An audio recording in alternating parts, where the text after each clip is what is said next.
Hello and welcome back to Stop and Go F1. It's late, I want to go to bed, but it's time for qualifying. And speaking of the time, it's just going midnight here in the UK as I begin to record this video. So welcome to Late Night Love, Stop and Go F1. So grab yourself a partner and settle down for some late night qualifying analysis. Oh yeah, here we go everyone. Remember to like and subscribe, and a huge shout out to our members Dakota, The Joyous James, Robin Myers and Cinnamon Strudel. As we talk about this, the qualifying for the USA Grand Prix, a qualifying session that I think can only be classified as mad. The further this qualifying went on, the more and more it kind of didn't make sense. There's just stuff everywhere in this that doesn't make sense. I think Q1 is the most acid trip qualifying session we've had all season. None of it makes sense whatsoever, so let's just get into it. So firstly, again, we see another long queue before the green light, and Lawson and Alonso's friendliness from the sprint race continues into this session as they kind of magnetically find each other at the start. Now, just quickly touching on the sprint race, you may have seen there hasn't been a video on that. I was out and about when the sprint race was on. I've seen kind of what has happened, but I haven't been able to see the race in full. So tomorrow morning when I wake up, I will watch that and make a video for that. It will be out tomorrow, but I do know what has happened from there, so that's fine. Lando Norris, he sets a time early on, but Max Verstappen's first lap time is actually 0.339 up from Lando in Q1. The kind of story of the weekend thus far has just been Red Bull's upgrade, and I think they only had two. I think it was just the floor and the floor edges. They really have worked, and the car is going back in the right direction. Of course, we know how important the floor is to these cars in the ground effect era. So, having that right has really set them back in the right direction here. And this showed in Q1. Not only did Verstappen go over 3 tenths quicker than Lando, but Sergio Perez was able to set an identical time to Lando here in this session. And now this is where it starts to go a little bit weird. Nico Hülkenberg goes up to P2. Now, Nico Hülkenberg, fantastic in qualifying. We all know this. But he went up to P2. Then Pierre Gasly went top. And there was moments in this qualifying session across Q1 and Q2 where Pierre Gasly was just a god. For no reason, would just set a lap time which was incredible. We would never see it. I've just dropped my pen on the floor. We would never see the lap ever. It would just pop up. Oh, he's P2 now. So we get no explanation for what he'd done, but fantastic stuff from Gasly throughout the sessions here. Yuki Tsunoda, though, on the other hand, has the exact opposite of the Pierre Gasly-ness because he had 2 lap times deleted in Q1. He would eventually set a lap time, which was good enough to see him through, but he did it the hard way. Leclerc came through and beat Gasly at this point, pushed him down to P2. And with 3 minutes to go, it's looking awful for Mercedes. Russell was in 17th, Hamilton in 18th, and it actually just got worse for Lewis Hamilton. As the session ends, once again, Zhou Guanyu is at the bottom of the pile in P20, but he is joined by Lewis Hamilton in P19. Absolutely terrible qualifying from Lewis Hamilton. Now, he did have a track limits violation, which saw one of his his fastest lap time get deleted. But even if that lap time stood, it was still dreadful. Really, really bad lap time here from Lewis. Really not sure what's going on. In his interview afterwards, he just said that the whole setup of the car was wrong. Nothing was going right for him, and he is pondering a pit lane start for tomorrow, which will probably be the right way to go, because whatever setup they have on the car right now is not the right one, so that needs to change firstly, so probably from the pit lane for Lewis tomorrow. But even still, 18th place was Valtteri Bottas. A Sauber beat Lewis Hamilton. There's something seriously, seriously wrong here. Unbelievable stuff. I think Saubers have only beaten the Williams all year, maybe the Alpine at the start of the year, to beat a Mercedes, to beat the Mercedes of Lewis Hamilton. This is insane how bad that lap must have been. So, yeah, a lot of work for Lewis tomorrow. As I said, Valtteri Bottas in 18th. Then it is the two Williams, Colapinto in 17th, Alex Albon in 16th. Colapinto, who looked so good yesterday in sprint qualifying, not able to repeat those performances going into qualifying today.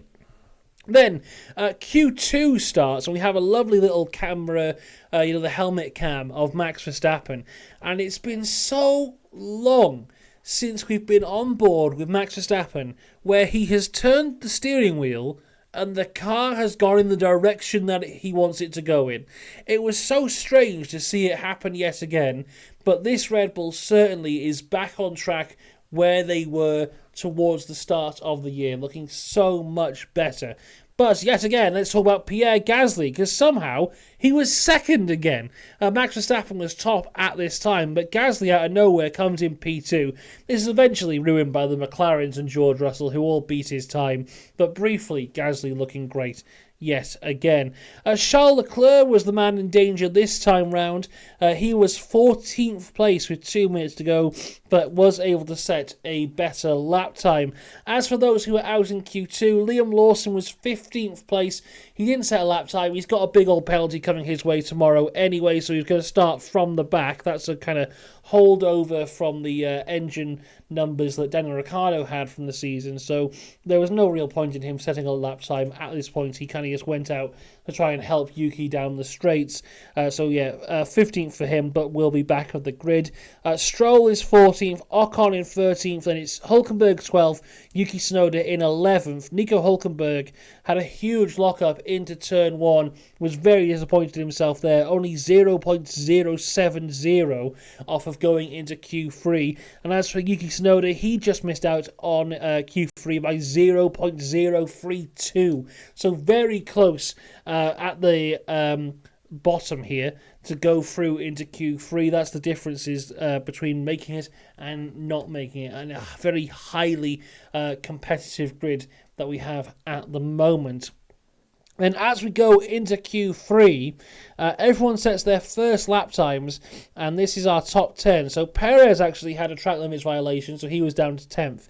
Magnussen, in what is his first Q3 appearance of the year. Shocking, I know, but apparently it is true. I looked it up. His last Q3 appearance was Las Vegas last year. So fantastic with Magnussen to be P9. Alonso is 8th. Gasly 7th and had a very unsafe release during this, nearly hitting Max Verstappen.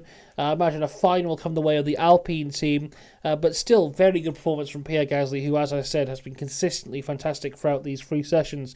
George Russell was 6th, Piastri 5th, Leclerc in 4th, Sainz 3rd, Max Verstappen 2nd by 0.031 from Lando Norris, as they all go out to have a go for their second lap times in Q3.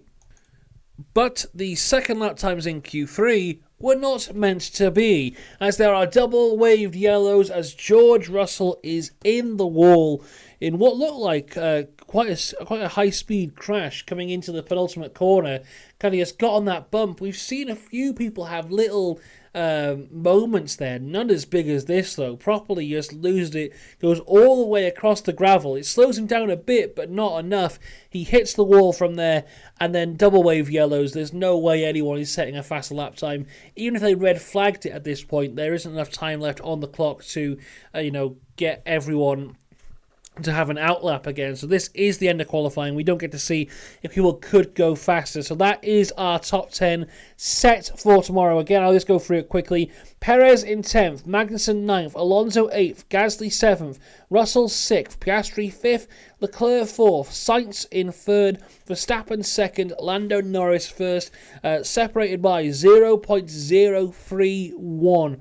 So a very interesting grid for tomorrow's race. So far from this weekend, it does seem like the McLaren is not the fastest car here. Personally, looking at it from a factual point of view, what the results are, it seems like Max Verstappen's Red Bull is the fastest car on the grid here. But I really do believe that Ferrari have got good pace. It feels like they are fast. It's just not going well for them. It kind of got thrown away in SQ3 yesterday. Here in Q3, we didn't get to see what their second lap times would have been, but I think they were like 3 tenths down. But I feel it. I feel it in my heart that there is speed within that car. It sets up for quite an interesting race tomorrow, because if we look at what happened in the sprint earlier today, Lando Norris' start was incredible. If he can replicate that start tomorrow, he should be able to build quite a gap over the first few laps. But if we see the same progression that we saw in the sprint, that McLaren, over a long period of laps, is not faster than the Red Bull and not faster than the Ferraris. So it will be quite the defensive race for Lando Norris from there. Of course, they have made setup changes, and we'll see how those pan out for him. But I think it will be quite a defensive one from Lando. It's all on that start, because if he allows Verstappen to get past, I don't see him crawling him back in from what we saw in the sprint. So it will be interesting. I'll be here tomorrow to talk about all of it, of course, so subscribe for that. Also, there will be a video on the sprint as soon as I'm able to sit down and watch it properly. So subscribe for that as well. I will see you then. Let me know what you thought of this qualifying. Until next time, have a good one. Goodbye.